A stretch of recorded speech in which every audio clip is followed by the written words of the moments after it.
Welcome to Los Compas Lounge, a PSA for brown men. We are your hosts. This is Raul. This Javier. My name is Reuven, and this is a podcast about brown men talking about issues that matter to you. We talk about things that we don't usually talk about in the brown communities. We're just three regular compas sharing our experiences to inspire positive change. Compa, pull up a seat. We have one ready for you.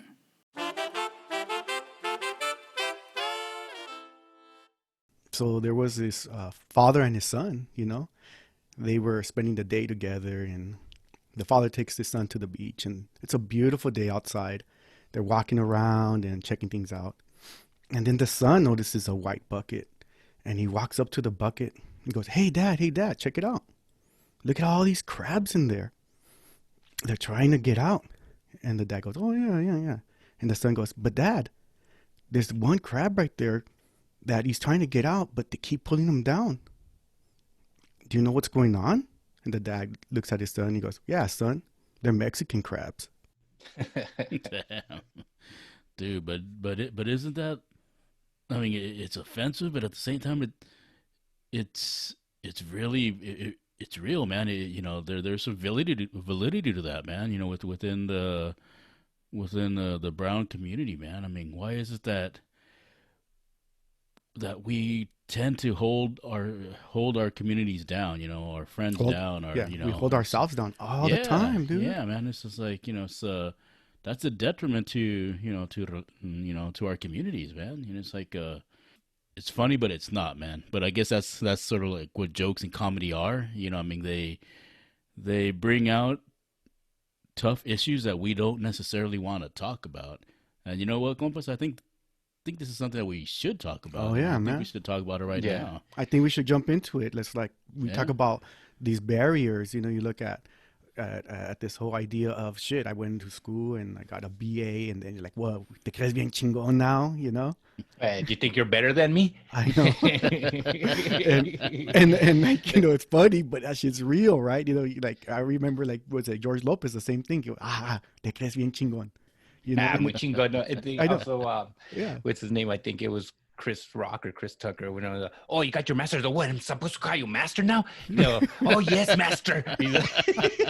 Yeah, exactly, right. We could laugh about it, but why don't we, look at that bigger, broader question and jump into it? Like, what are our experiences with these kinds of barriers and people just pulling us down?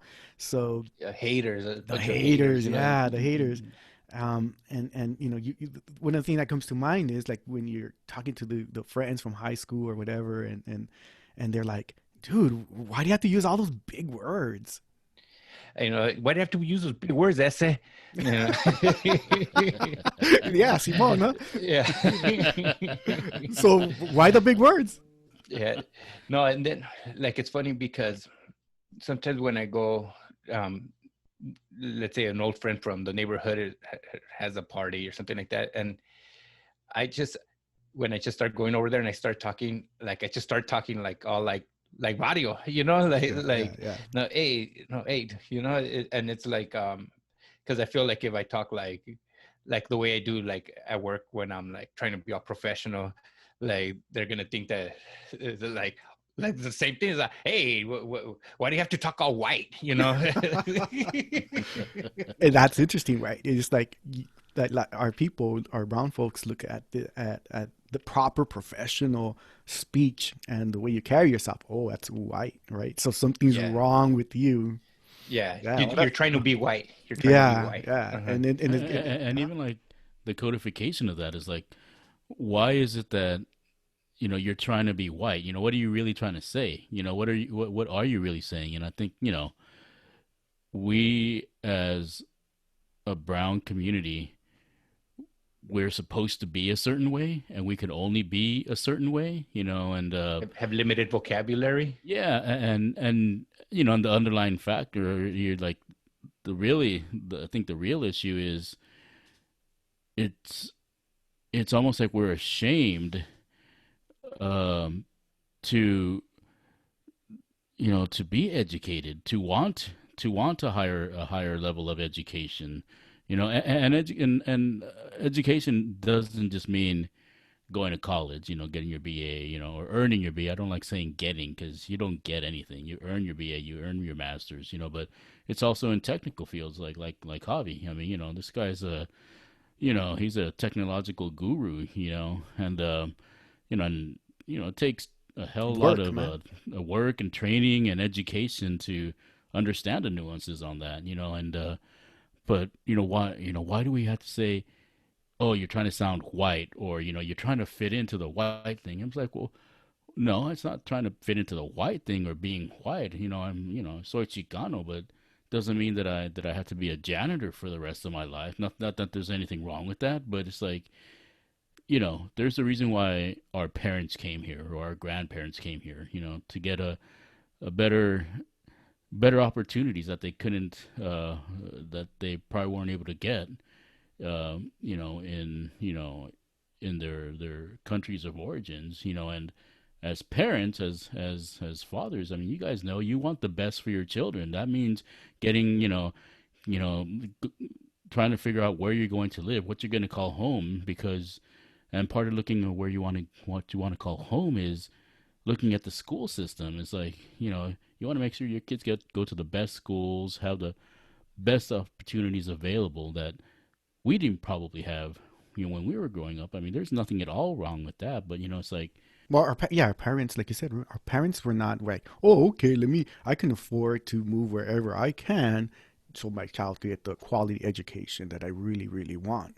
Like Chale, it's like, shit, I'm gonna move into a place where I can afford, and we can help each other, and we'll get by. And hey, okay, this is the school. Okay, hey, that's cool. That works for me. My kids are going to that school. Yeah, it's crazy because we're a while back we were house hunting, and one of the main things that we always looked for was a good school system, you know. And my wife saw something like, oh, that's an ABC school. I don't know exactly what that means, but I guess that means that it's a good school, you know. And that's and, really and, what we're and there's looking and for. there's nothing wrong with that, right? I think we're entitled to that as people, no matter who we are, brown or white or whatever color we are. It's like, why can't we um, get nice things, right? Sometimes my wife, I get sometimes caught up in this whole mentality of being really stingy and codo and penny pinching and all that stuff. And my wife's like, hey, you know what? We can afford to get this premium or upgraded, you know, And I know what you whatever mean because widget, whatever it is, or get yourself some nice shoes. Like, well, I really like these nice leather designer shoes, but they're $120. I think I'm gonna get these other $40 ones. And she's like, what? Yeah, $140 is a good chunk of change, and not everybody can afford that. But it's like, desde cuando treat yourself if you can afford it, right? It's like, why do we have that guilt, man?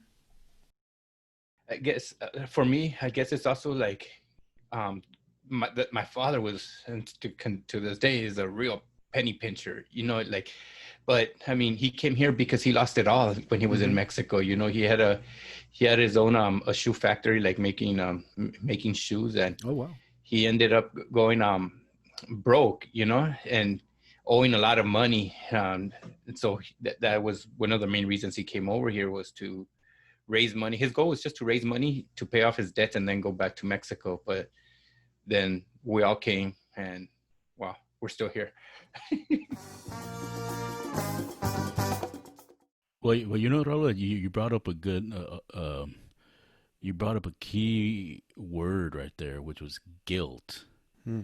You know, and maybe that's part of, you know, this whole Mexican crab syndrome is some for some reason we have a guilt, you know, whether it's a an individual guilt, a familial guilt, a community guilt, where if if I leave the neighborhood, Oh if yeah, I that's leave another the thing. family, then I'm abandoning them. And Oh, Yeah, maybe that's what some self folks of look at it, you know, it's like, yeah. oh, you know, it's muy chingón, you know, you're leaving us, you know, and you're you not know gonna what? come back, It's funny Yeah. you because know. sometimes, like, sometimes people say, "Oh, you made it out of the hood," you know, like if you make parole or something like that, you know, and It's almost like a double-edged sword, huh, Javi? You know, it's just like you work so hard to get out of the hood, but you don't really want to leave the hood, but you do want to leave the hood, but you don't Yeah. want to leave the hood, but you do want to leave the hood.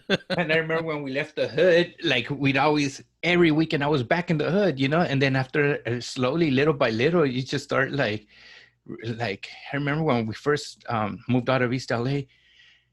and like, I kind of missed the helicopters, the sirens, you know, the ambulance run. Like it was like so chaotic. Like every weekend, like a lot of helicopters, and you hear the ambulance of police, gunshots, all of that. And it was like, man, what happened to all of that? I know I couldn't sleep for a while when I was up here about a year ago. Too quiet, dude. Yeah. My wife was like, "What are you doing up looking out the window?" I was like, I feel something. Something's gonna go down. Or It's the calm before the storm, you know. she goes, Yeah, this is "Oh, not okay." normal. This is not Yeah. normal. And See, now and you know it's what? beautiful, But you know what? man. That's another keyword right there too. It's not normal, you know. And let's look at it from a societal perspective. Who creates the normalities? Who creates the quote unquote normal? You know, and do we as as a as brown communities do we have to live that way? You know, I mean, who created it and why did they create it? You know, just thoughts and ideas to think about. You know, I don't want to ponder Yeah, into that, yeah, but you know, but the thing is, it's like why should it be normal for us as brown communities to live in such a manner, you know, and live in such a way where hearing the ghetto birds is a normal thing, you know, where you're hearing gunshots and hearing people and seeing people die is normal.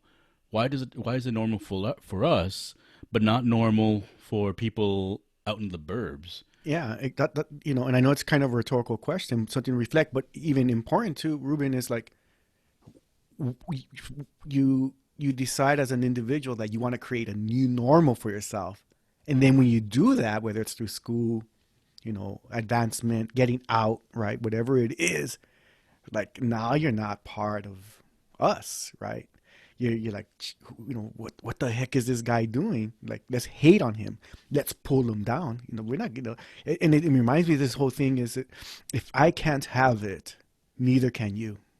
Yeah, it's kind of like when somebody's jealous and just break somebody's window or something like that. It's Yeah, just like haters, you know. It's like, yeah, fuck that puto. Why does he have such a fancy car? You're like, and, yeah, kid or something, you know. and it is societal, but it's psychological too, and it's a little bit of the class cultural living in that whole normalness as Ruben is talking about, and then realizing that shit, you know, seeing dead bodies and hearing gunshots at 2 o'clock in the morning is not normal, right? Or at least it's not healthy. It's common in the hood, but it's not healthy, and it's not certainly a way that I would love or want to raise my kids in, for sure, for damn sure. I could tell you that. Yeah, and like once again, another key word, you know, like Javi just mentioned right now was like jealous. You know when they try to trash your property, you know, and I don't part of it is jealousy,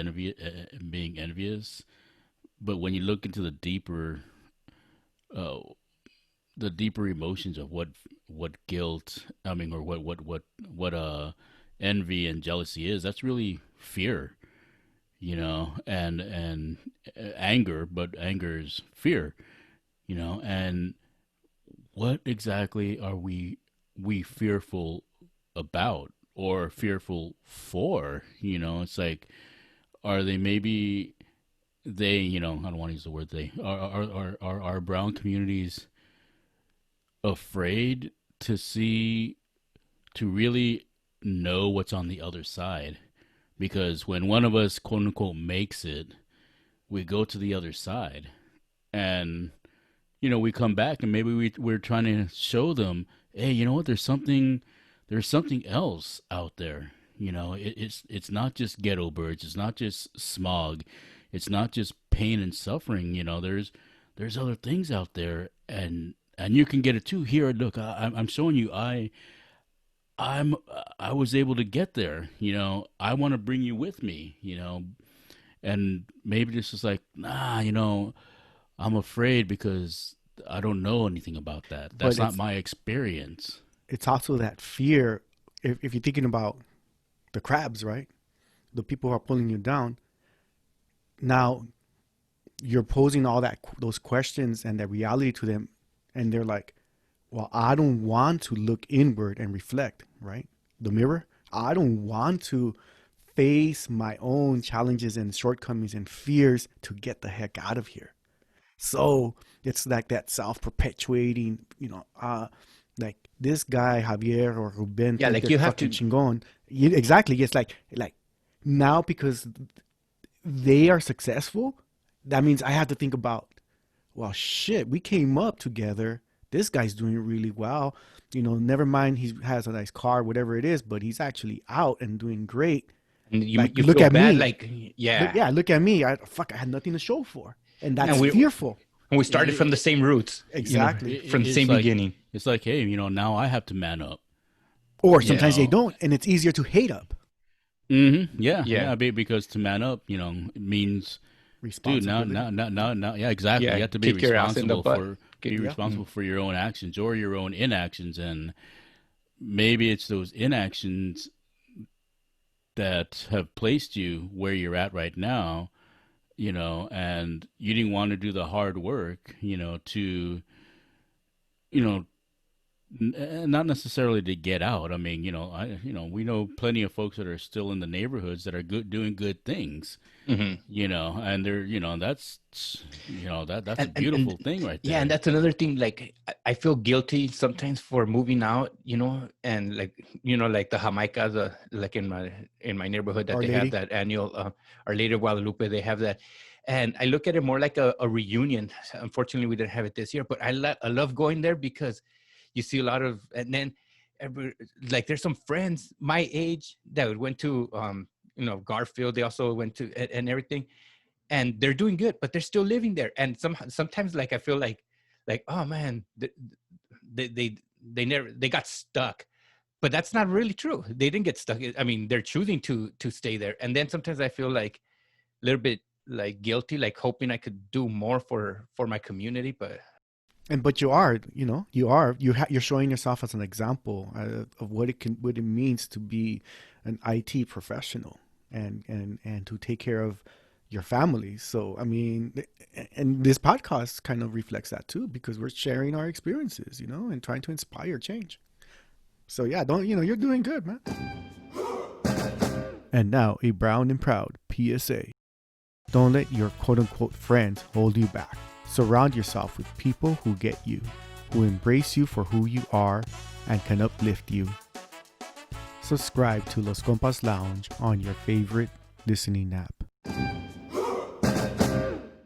That reminds me of, man, it's funny, all these things we're talking about. It's like, I remember, East Los.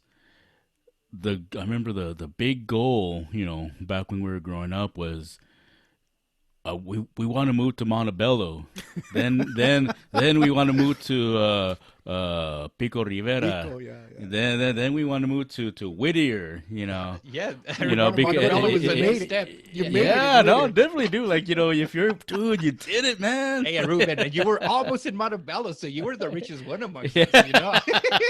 You were like 3 blocks away from Montebello. but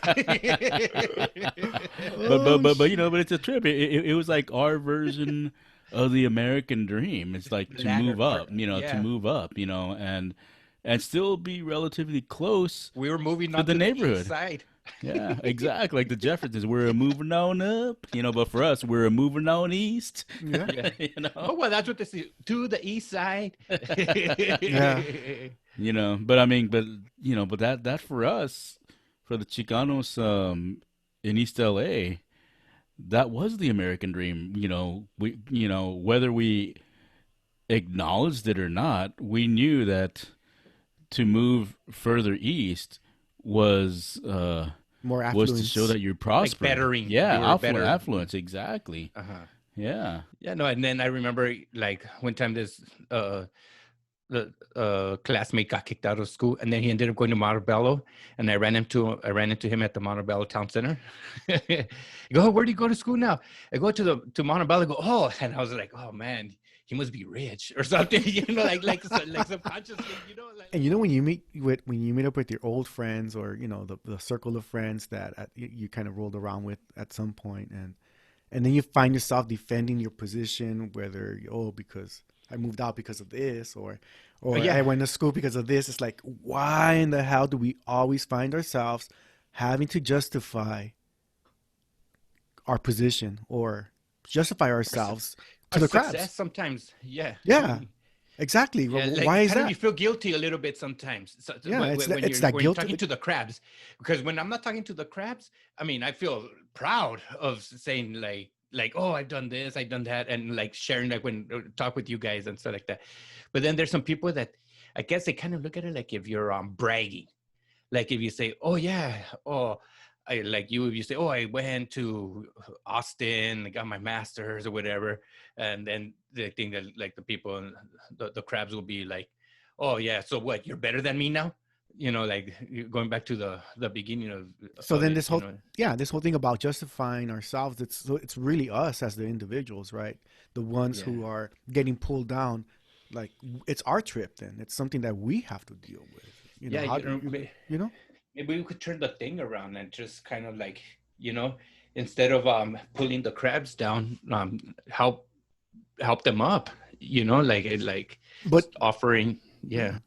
you know, and this is probably an unpopular view, but for me, I felt a weight off my chest, you know, so to speak, when I just cut everybody loose, and I found a new circle of friends who were gonna uplift me and not say, "Oh, look at this guy," or he's, you know, they're not gonna be like, "Oh, dude, you're losing weight, dude," you know, like, why? What's going on? Versus like, "Oh, you're losing weight, dude. Hey, you know, what's your secret? Let's go run. Let's go boom, boom, boom."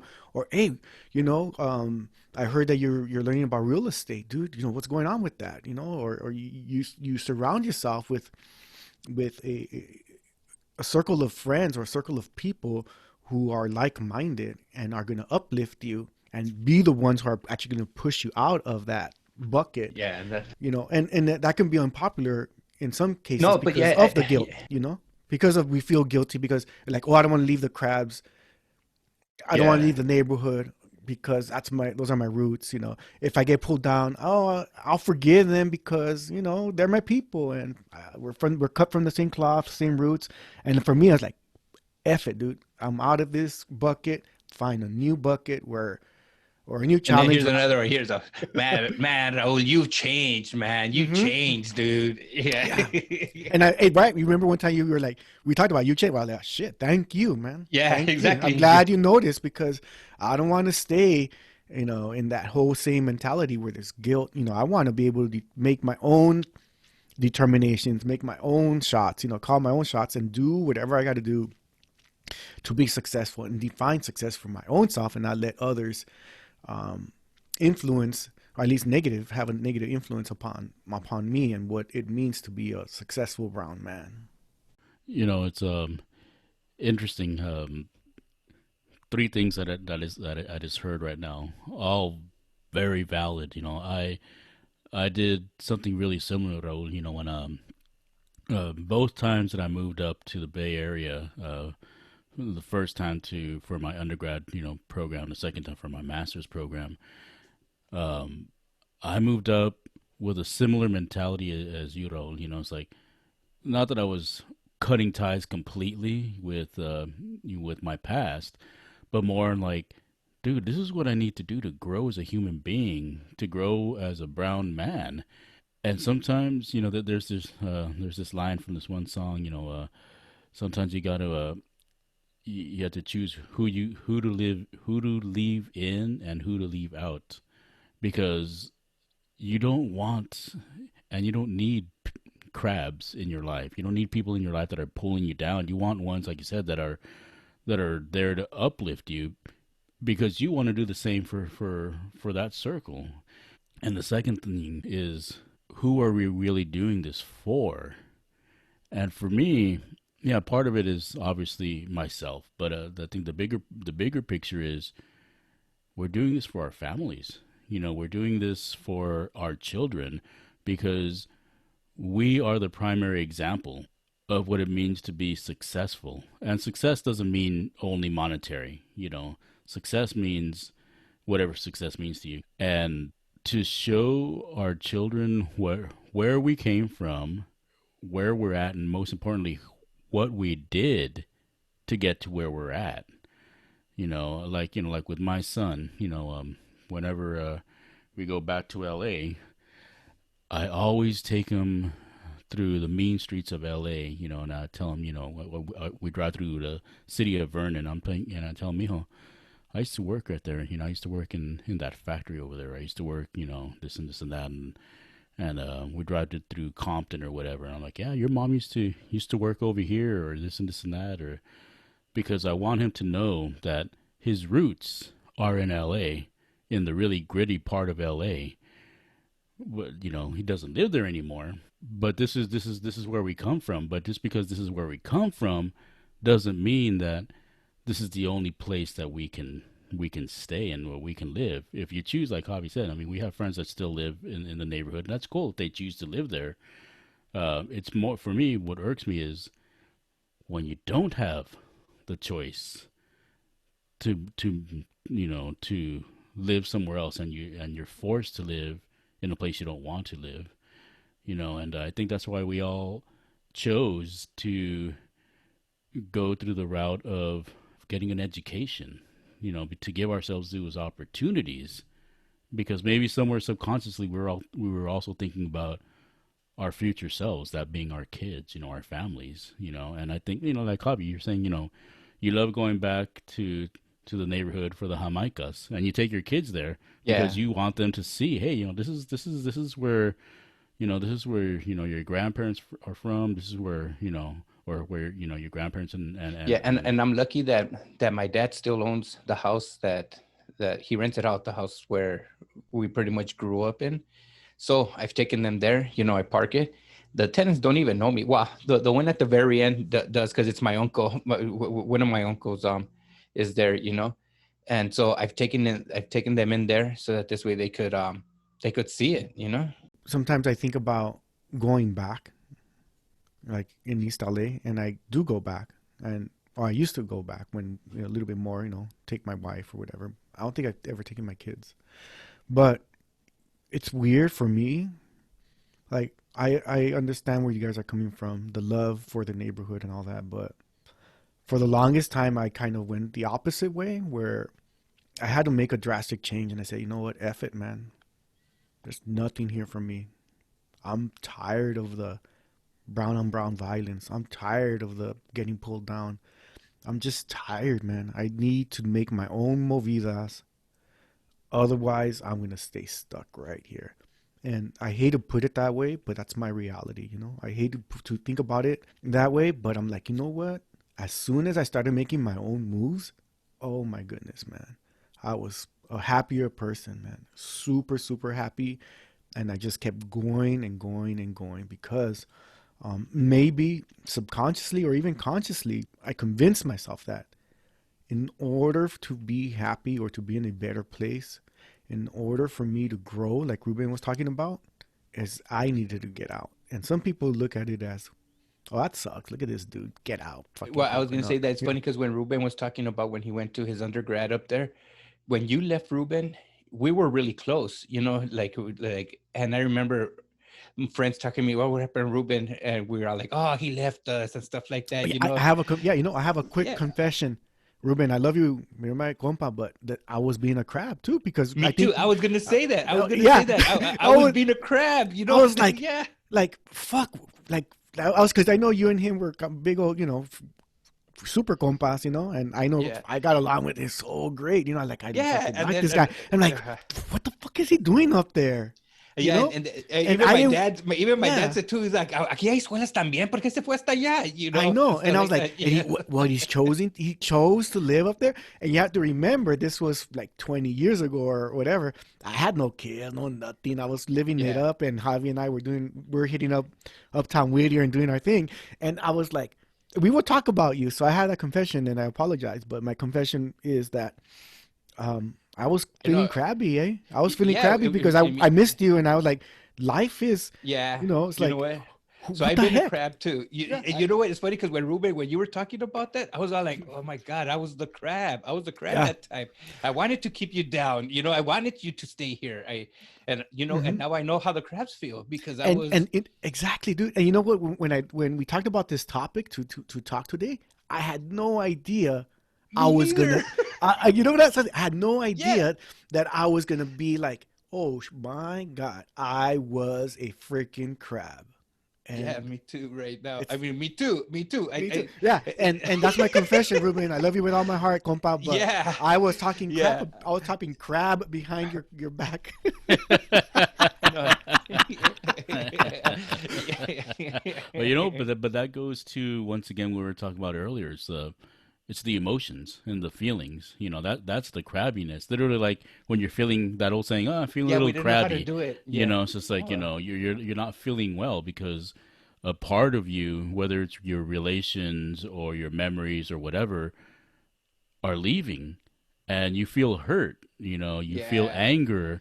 And that could be for pure selfish reasons, and not even selfish in a bad way Hey, per so you owe se. us an apology, cabron. No, just Yeah. kidding. You hurt me, so say you're Yeah. sorry. Yeah. Oh I'll man. send you a get well card. Don't worry. I'm sorry, did I hurt your feelings? And I think that's basically part of it as well. Is like part of part of us is leaving. Us being like your compas are leaving. And you take it personally. It's like, well, why is he leaving? Or worse yet, what did I do to make them leave? Or worse yet, when you look around and now you're the only one there. I remember you gave us a You deadline, know, Ruben, and I think to me and Sal. You said that if we didn't get a record label, because remember that one time that we are going to play with Lenny Kravitz, and then it was I mean, um, Four Non Blondes and um, concrete. not Concrete Yeah, the Blondes, Counting Crows. The Counting Counting Crows. Counting Crows. Crows. Yeah, I mean, like yeah, we're going to be in the. I mean, there were a few times where we got like real close, and I remember that you told Sal and I, you know what? I applied for this college and stuff like that. If we don't have no deal by the time this goes through, I'm out of here. Yeah, you didn't say in those words, but that I mean, That's you how you told us, felt. yeah, pretty much. Yeah, I was gonna say that's I'm the out way of I here. interpret it. I know that you said it right. It's like I know you say, you know what? If nobody signs us by this date, fuck you guys. That's the way I interpret it. I heard. You know what? I heard the same thing, bro. Yeah. I wasn't there, but I felt it.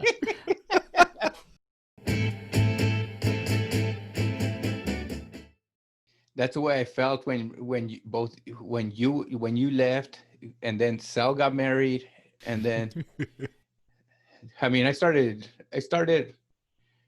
playing with other bands and stuff like that, but we we never I mean, we never did a gig like the way that we did before, but I did feel like, okay, Ruben's gone, and then it's funny because I was mad at Sal also for getting married. Mm. And man, fuck, I've been a freaking crab, like on more than one occasion. I mean, right now I'm just pointing out too. Let's stop talking because I'm gonna probably bring up a lot. And Raul, actually, I'm gonna tell you about a time when I was a crab, or when I thought that, oh, te crees muy chingón. You see, because I remember one time when you came, he's like, dude, he's all like, oh, we were talking on the phone that you were gonna be coming down. He's like, yeah, I'm gonna go down there. I'm gonna buy you the darkest beer. And I was just used to drinking Bud Light. And in my mind, I was like, ah, ya se crea muy, muy. It's like, oh, like that, like, like I remember, and it's something simple as in buying a beer, but you were trying to be like, Enlighten and yeah, support and yeah, no, expand. Yeah. yeah, like doing something good. Because I remember I'm gonna go down there. I'm gonna buy you the darkest beer. We're gonna get. And I go, dude, all I drink is Bud Light, man, or something like that. I remember, and like, I think it's muy chingón. I'm drinking dark beer now. Like.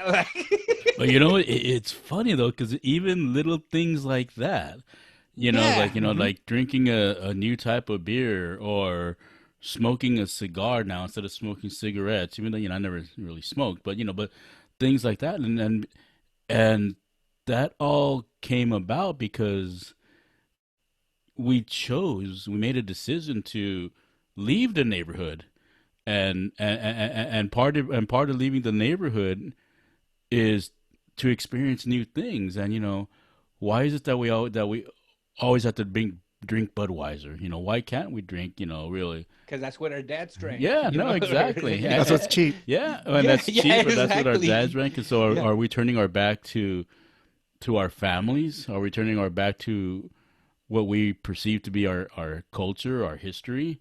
Because maybe that's part of the underlying psychological, aspect of, So of the it's crab funny because syndrome. right now you're saying, so I one time my parents, we had a party or whatever, and I go, man, I know that all they're gonna have is Bud Light, you know. So I took my own. I took like some ale, some IPAs or something like that. I forgot. And then after that, they were all right there. And then my mom, she tells me that, hey, Javi, aquí dejaste unas cervezas. And I go, okay, yeah, you guys could, just whoever drinks that. Sí, pero saben bien feas. Me hice una michelada me quise hacer una michelada con tu cerveza y supo bien feo, come pick up your freaking beers, Dude, if I would have left some Bud Lights, I guarantee you she wouldn't have called me and tell me that I left my beers there, It makes me think about this. What we're also talking about is status, right? When we're in our circle of friends or family, whatever it is, we're all jockeying for position. We're all kind of sizing each other up. Do we fit in? Do we don't fit in? What's our status amongst ourselves? What status can I aspire to be? Or within the group, what's the pecking order, whatever, right? So it's this idea about status. So you don't say, oh, I want to have a higher status, that's what I want to do. It's like, no, I want to graduate from college and buy a house, pick white picket fence with 3.2 kids and a dog, right? That's kind of your idea of whatever your success is, or ideas about success or being successful. But in reality, it's something about defining for yourself your status or your position, and we do that all the time. It's like again, if you look at the crab joke that we talked about earlier, it's like, no, you belong with us. We're all miserable. And we're all gonna die. And we're all gonna get cooked, and we're all gonna get eaten. Who the f do you think you are trying to get out? If I can't escape and live another day, then you can't do it either. It's like our status is captured crabs to be broiled. We're in the same bucket. Yeah.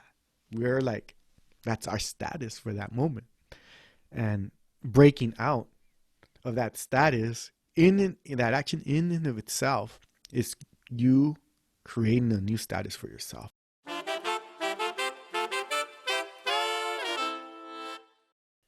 I truly believe to this day that you will really never know who you are and how resilient you are if you stay in the same neighborhood, if you stay living with your parents, if you keep on doing the same thing over and over, you're never going to be able to grow as a human being, as a human spirit. When you look back 20 years ago, 30 years ago, when we were crabby and or being pulled down, whatever it is, who would have thought that we talk about this in retrospect, but looking forward, what lessons have we learned that we can share with others? Well, one thing that I gotta say is, you know what? You have to get out of your comfort zone. Like Ruben said earlier, that if you keep doing the same thing and everything, yeah, I mean, you keep growing, but sometimes like going out of your comfort zone, like you learn more, And then also another thing is like, don't hate, congratulate. I mean, I was hating Ruben, not really hating, I mean that, but like, but I guess I was hurt when he left because, well, I mean, he was like my road dog at the time, I mean, but afterwards, I mean, it was pretty cool because every chance I got, I just, I remember sometimes going after a show, after like the Sunset Strip or something, challenging people, hey, you guys want to go up to Santa Cruz? We're like, who? Yeah. All right. So I got a few friends. I know if we left by midnight, we'd be there by the morning, so because it was about like a 6-hour drive or something like that, so usually get out of the club around 1, 2. And so sometimes on more than one occasion, like I remember just showing up, hey, Ruben, gonna be in the neighborhood. And even though we went up there to Berkeley. Oh, wow. Cause we pick up Ruben, and then from Ruben, we go up to Berkeley and stuff. Yeah. So, yeah. So I almost started a whole nother topic, but yeah, I guess that's what I was going to say. It's like, you know what? I mean, starting the beginning of this conversation, of this topic, I didn't think I was going to turn around to be the crab, you know, and realized that I was a crab on more than one occasion, you know. I mean, and I've had other crabs, and you know what? Like now, I don't feel bad for the crabs because, you know what? It's just their way of reacting to, I guess, maybe, you know, they miss the way I was before, but I don't want to, I mean, I've grown, you know, and it's like, I'm not going to digress. Life is an opportunity to learn and grow as a human being and as a human spirit, and to move out of your comfort zone. You learn more about yourself, you know, and you learn more about the people around you, and your sphere of influence and your sphere of friends grows. And I think you need to honor and respect your roots, you know, but remember that they're your roots. It's not your anchor. Anchors hold you down. Roots, you know, allow you to grow and evolve, you know, and I guess that's the way I've always looked at, you know, East Los Angeles and the West deserts of Texas. You know, they weren't the most beautiful of places, but yet they were the most beautiful of places because they were so cruel, you know, and it made me better appreciate the beauty that I didn't know. So one of the things that I want to leave you with is be resilient. This word resiliency really means that your ability to bounce back, right? So if you are stuck in a bucket and you're getting pulled down, just acknowledge it and bounce right back up, you know? Be strong, understand who you are, and know that there's forces or people out there willing to bring you down. But what you do with that is going to be very, very important, because you can just let it get to you and say, okay, this is who I am. I belong in this bucket. Or you could bounce right back up and say, you know what? I was trying to get out of this bucket, and I'm going to keep trying, and I'm going to find a way to do it. So having a thick skin and a focus on your goals is something that is important. Don't be a crab, you know, and when somebody's being a crab, don't take it personal. Don't be crabby. Be happy. If you like what you heard, go ahead and subscribe to our podcast and give us a 5-star review. It really means a lot and would really help out this podcast. We invite you to visit us at loscompaslounge.com to share your ideas and suggest topics for future episodes. Until next time, compas, be proud and be brown. That's right. Be safe. Till next time.